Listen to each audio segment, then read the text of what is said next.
Dos hombres viajaban en tren en un recorrido de cientos de kilómetros por los Estados Unidos. Como el viaje era tan largo, pasaban el tiempo hablando sobre cualquier cosa que les viniera a la mente. Hablaron acerca del clima, platicaron sobre política, compartieron experiencias de su niñez, de su familia y su matrimonio. La conversación finalmente se desvió hacia la religión. Uno de ellos era ateo, el otro cristiano. El primero no creía absolutamente en Dios, el otro tenía una fe sumamente firme. El ateo jamás había leído la Biblia. El amigo creyente la leía continuamente. El tema de su discusión, esa calurosa tarde de verano, giró en torno a la persona de Jesucristo. El ateo le hizo a su amigo cristiano algunas importantes e incisivas preguntas, tales como: ¿por qué eres cristiano? ¿No crees que es simplemente un accidente geográfico, consecuencia de haber nacido en un país cristiano? ¿En qué es Jesús diferente de cualquier otro hombre importante? ¿Acaso es más que un maestro virtuoso o un filósofo moralista?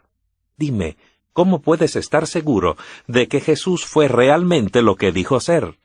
¿Cómo puedes estar seguro de que Jesús es divino y de que su oferta de vida eterna es real? Las preguntas del ateo en el tren, en esa tarde de verano, son todas razonables. Su amigo cristiano le dio algunas respuestas como pudo. No hay duda alguna de que hay respuestas sólidas a esas interrogantes, y la comprensión de tales respuestas significa vida eterna. Ciertamente nuestro mundo ha visto desfilar muchos hombres famosos. Muchos de ellos han hecho su contribución para hacer de este mundo un lugar mejor. Reyes, presidentes, religiosos, jefes militares, científicos y artistas han dejado su huella en el mundo. Sus nombres son mundialmente famosos. Pero hay un hombre que sobresale por encima de todos los demás. Aún la historia se divide en dos partes, antes y después de su nacimiento. Ese nombre es Jesús. Jesús es el nombre más famoso de la historia. Sin embargo, una cosa es haber escuchado su nombre, y otra saber quién realmente es. Esta noche me gustaría presentarle en forma más completa a ese Jesús de la historia, el Jesús de la Biblia.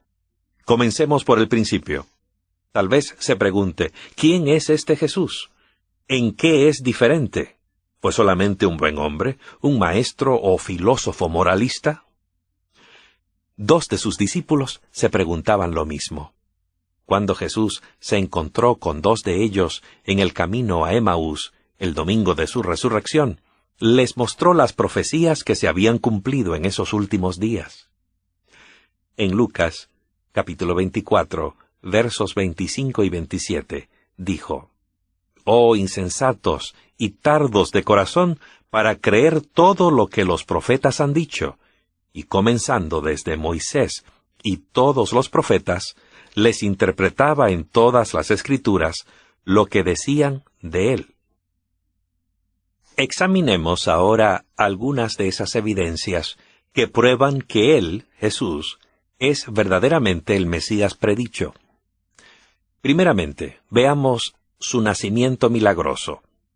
Mucho antes de que Jesús naciera de María, Isaías había profetizado: «Por tanto el mismo Señor os dará la señal. He aquí que la Virgen concebirá y dará a luz un hijo, y llamará su nombre Emmanuel». Isaías 7:14. Jesús tiene muchos nombres: Emmanuel, Jesús, Salvador, Cristo y Mesías. La profecía de Isaías, con respecto al nacimiento virginal de Jesús, había sido escrita 600 años antes de que ocurriera. Un ángel mencionó esta profecía como prueba de que Jesús era el Mesías. Veamos cómo el ángel le describió a María ese nacimiento virginal. El nacimiento de Jesucristo fue así. Su madre María estaba desposada con José, y antes de que se unieran, se halló que ella había concebido del Espíritu Santo. Mateo 1:18. Examinemos ahora su lugar de nacimiento. En Miqueas, capítulo 5, versículo 2, Se decía: Belén Efrata, de ti me saldrá el que será el gobernante de Israel. Es extraordinario que Jesús haya nacido en Belén, exactamente en la ciudad que la profecía había indicado, con 700 años de anticipación. Jesús nació en Belén de Judea, Mateo 2:1. El Nuevo Testamento confirma el cumplimiento de la profecía de Miqueas. Jesús fue más que un hombre bueno, más que un maestro o filósofo moralista. Jesús era el divino Hijo de Dios. Nació de una virgen, como lo profetizó Isaías. Nació en Belén, como lo predijo el profeta Miqueas. La profecía bíblica revela con claridad los detalles importantes de la vida de Jesús, con centenares de años de anticipación. Todas estas profecías se cumplieron con exactitud. Cuando Adán y Eva pecaron, Dios tenía un plan. Su amor hizo que Jesús, su Hijo, viniera a esta tierra a vivir una vida perfecta y morir por nuestros pecados. Tomó nuestro lugar a fin de que pudiéramos tener vida eterna.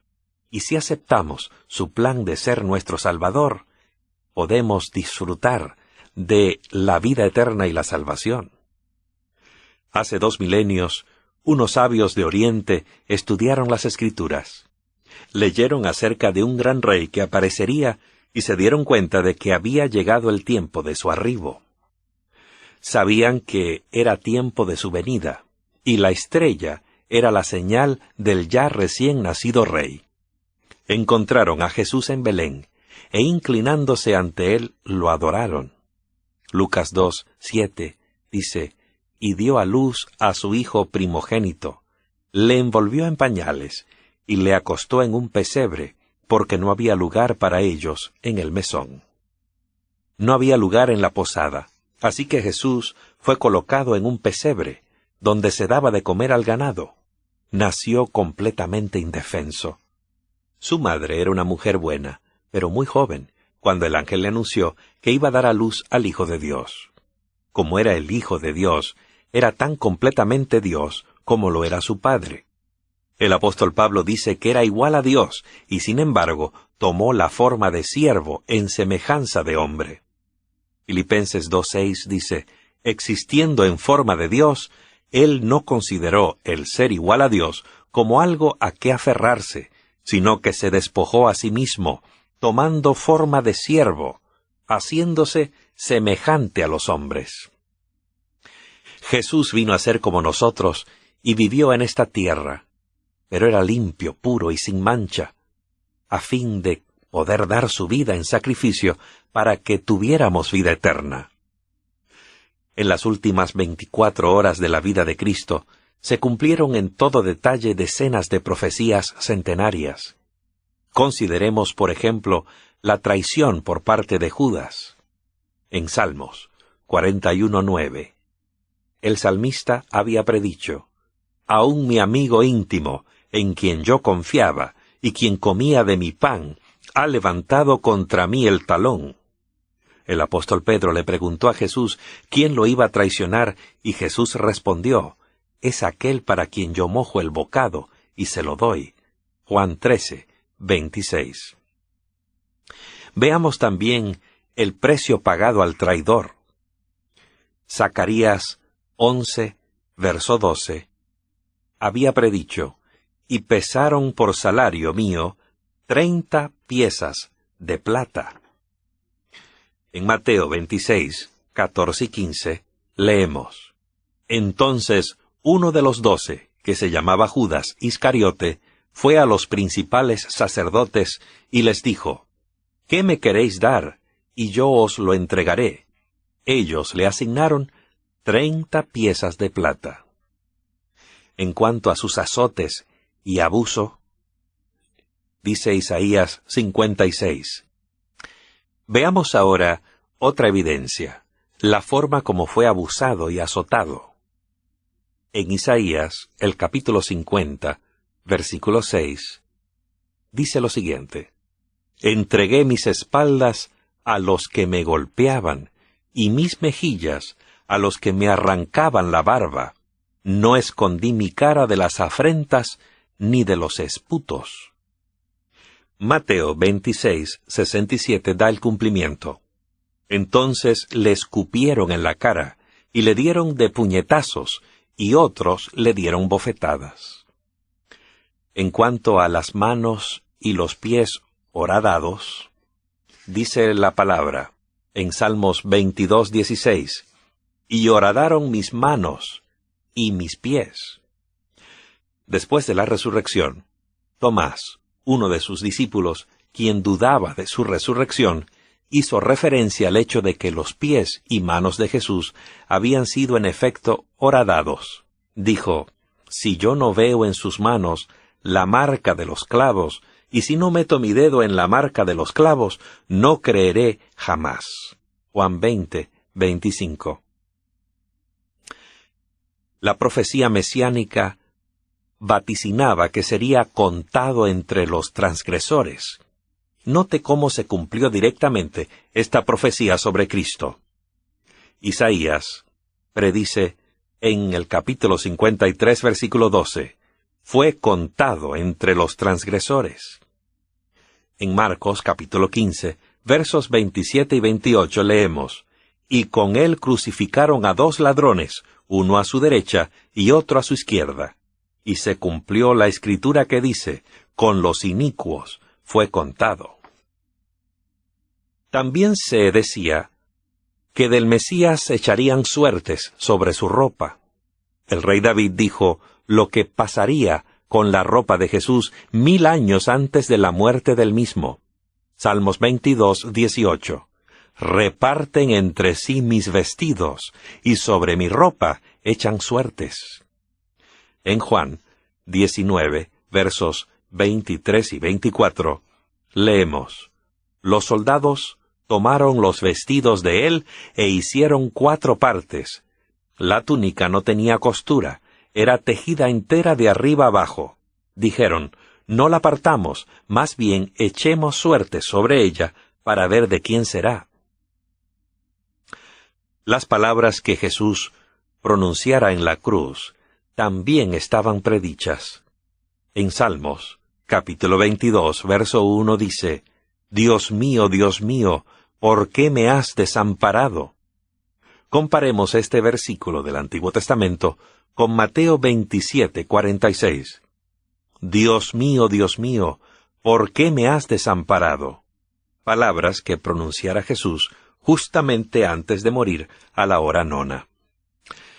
Tengamos en mente, amigos, que muchas de esas profecías estaban totalmente fuera del control humano de Jesús. Él no pudo haber arreglado el lugar de su nacimiento, la forma de su nacimiento, la traición que le hizo Judas, o los eventos relacionados con su muerte. Jesús fue verdaderamente quien él decía ser, el Mesías. Al colgar de la cruenta cruz, lacerado por los azotes, clavado de pies y manos, coronado de espinas y siendo escarnecido y burlado, bien podría haber llamado a 10,000 ángeles para que destruyeran el mundo y lo dejaran libre. Pero no habría podido salvarnos. ¿Se ha preguntado usted alguna vez si alguien realmente se interesa en usted? Jesús sí se interesa. Lo demostró hace mucho tiempo en un monte en las afueras de Jerusalén. ¡Qué increíble amor! Esto hace que se doblegue nuestro orgulloso corazón. Pudo haber llamado en su ayuda a 10,000 de sus ángeles, pero gracias a Dios que no lo hizo. En vez de ello, murió por ti y por mí. La pregunta más importante es, ¿quién es Jesús para nosotros? ¿Quién es Jesús para mí? Jesús vino a esta tierra a vivir una vida perfecta y ponerla en lugar de nuestra vida pecaminosa. Murió la muerte que debíamos haber muerto nosotros, a fin de que podamos vivir para siempre. La Biblia dice de su sacrificio, fue despreciado y desechado por los hombres, varón de dolores y experimentado en el sufrimiento, fue herido por nuestras transgresiones, molido por nuestros pecados, y por sus heridas fuimos nosotros sanados. Todos nosotros nos descarriamos como ovejas. Él fue afligido, pero no abrió su boca. Como un cordero fue llevado al matadero. Isaías 53, versos 3 al 7. Aquí encontramos que la Biblia se refiere a Jesús como al Cordero. En muchas otras partes de la Biblia es llamado el Cordero. Apocalipsis, capítulo 13, verso 8, habla del libro de la vida del Cordero, quien fue inmolado desde la fundación del mundo. Y en Apocalipsis 5, versos 8 y 12, se habla de los 24 ancianos que se postran delante del Cordero, diciendo, digno es el Cordero que fue inmolado. Jesús, el Cordero, nos salvó de la muerte eterna y nos ha dado vida eterna en su lugar. Porque la paga del pecado es muerte, dice Pablo en Romanos 6, 23. Pero el don de Dios es vida eterna en Cristo Jesús, Señor nuestro. Adán y Eva pecaron y fueron separados de Dios. Dios tuvo que sacarlos de su hogar en el huerto y ya no pudieron comer del árbol de la vida. Su vitalidad decayó gradualmente hasta que murieron. Génesis 3:24.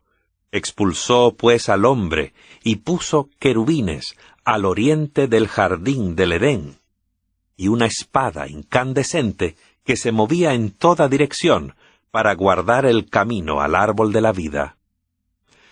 Dios les habló de su plan de salvarlos. En Génesis, capítulo 3, verso 15, leemos, «Y pondré enemistad entre ti y la mujer, entre tu descendencia, seguidores de Satanás, y tu descendencia, seguidores de Cristo».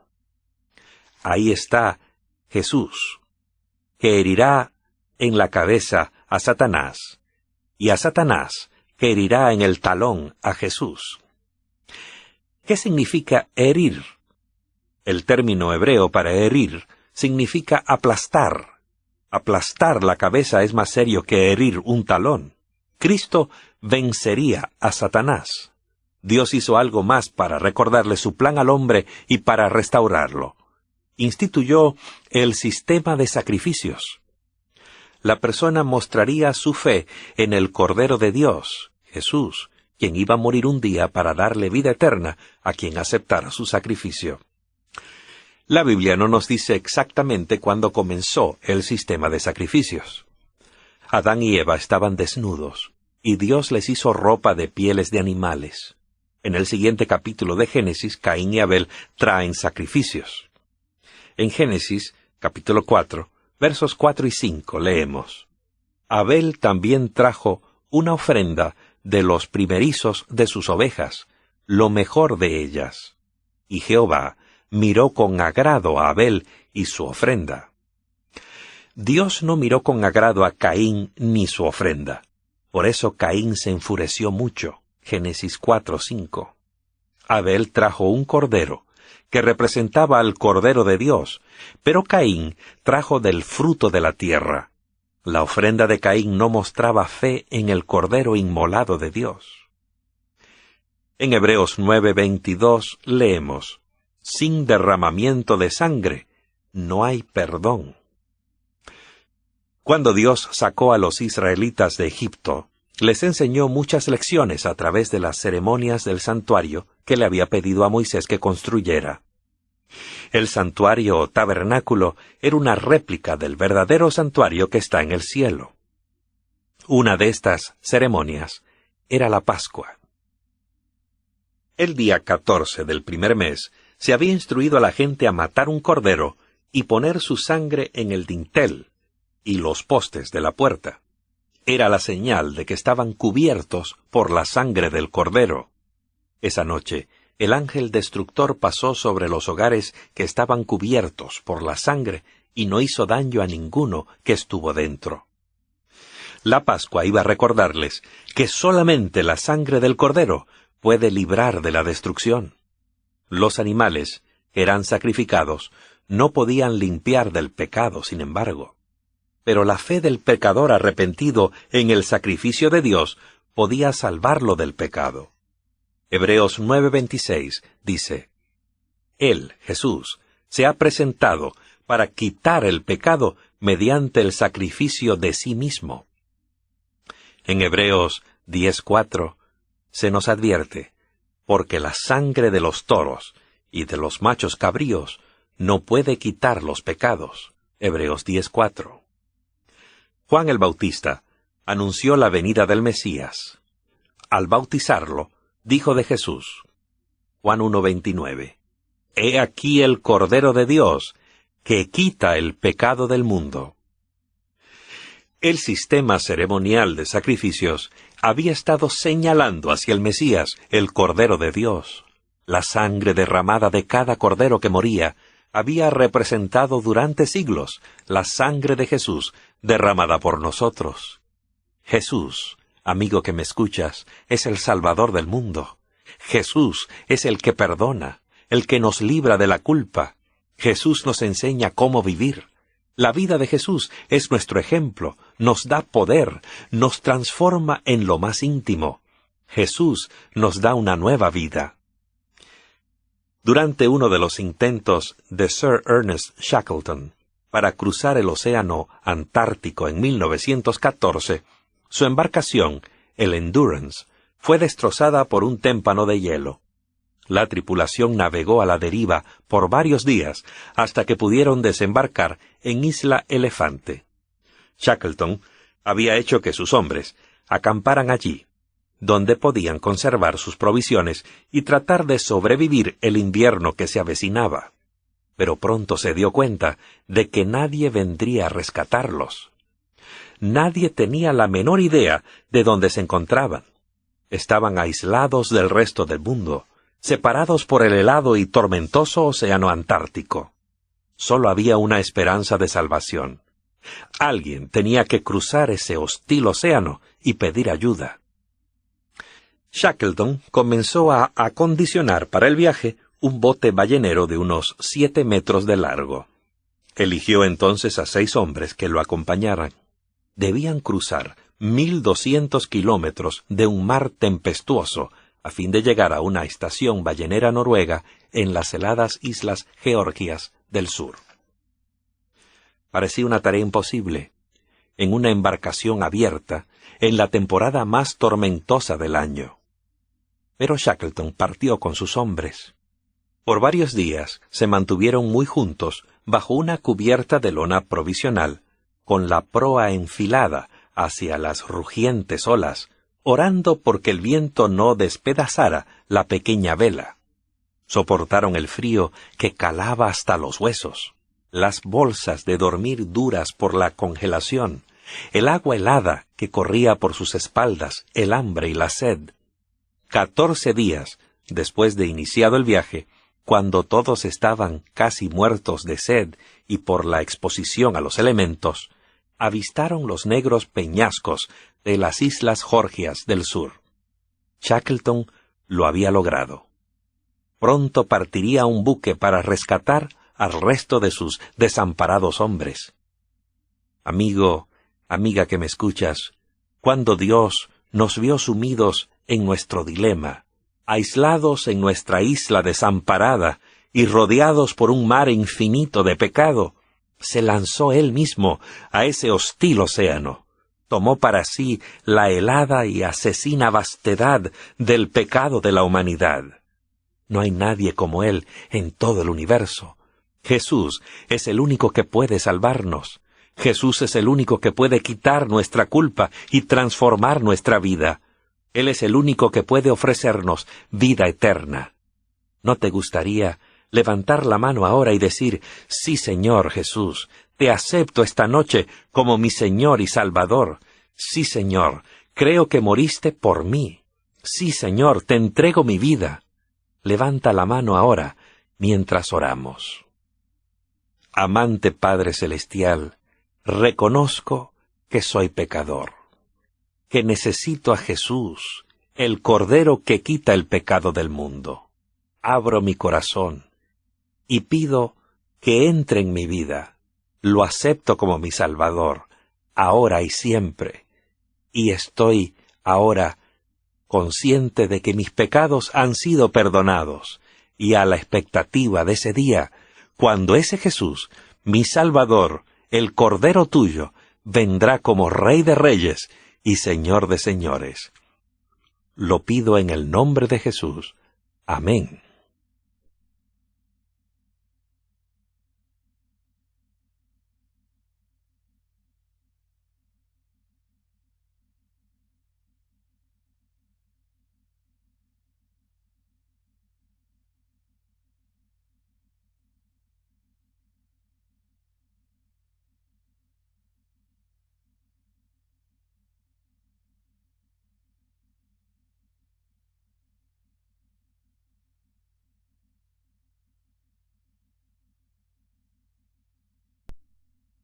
Examinemos ahora algunas de esas evidencias que prueban que Él, Jesús, es verdaderamente el Mesías predicho. Primeramente, veamos su nacimiento milagroso. Mucho antes de que Jesús naciera de María, Isaías había profetizado: «Por tanto el mismo Señor os dará la señal. He aquí que la Virgen concebirá y dará a luz un hijo, y llamará su nombre Emmanuel». Isaías 7:14. Jesús tiene muchos nombres: Emmanuel, Jesús, Salvador, Cristo y Mesías. La profecía de Isaías, con respecto al nacimiento virginal de Jesús, había sido escrita 600 años antes de que ocurriera. Un ángel mencionó esta profecía como prueba de que Jesús era el Mesías. Veamos cómo el ángel le describió a María ese nacimiento. La leía continuamente. El tema de su discusión, esa calurosa tarde de verano, giró en torno a la persona de Jesucristo. El ateo le hizo a su amigo cristiano algunas importantes e incisivas preguntas, tales como: ¿por qué eres cristiano? ¿No crees que es simplemente un accidente geográfico, consecuencia de haber nacido en un país cristiano? ¿En qué es Jesús diferente de cualquier otro hombre importante? ¿Acaso es más que un maestro virtuoso o un filósofo moralista? Dime, ¿cómo puedes estar seguro de que Jesús fue realmente lo que dijo ser? ¿Cómo puedes estar seguro de que Jesús es divino y de que su oferta de vida eterna es real? Las preguntas del ateo en el tren, en esa tarde de verano, son todas razonables. Su amigo cristiano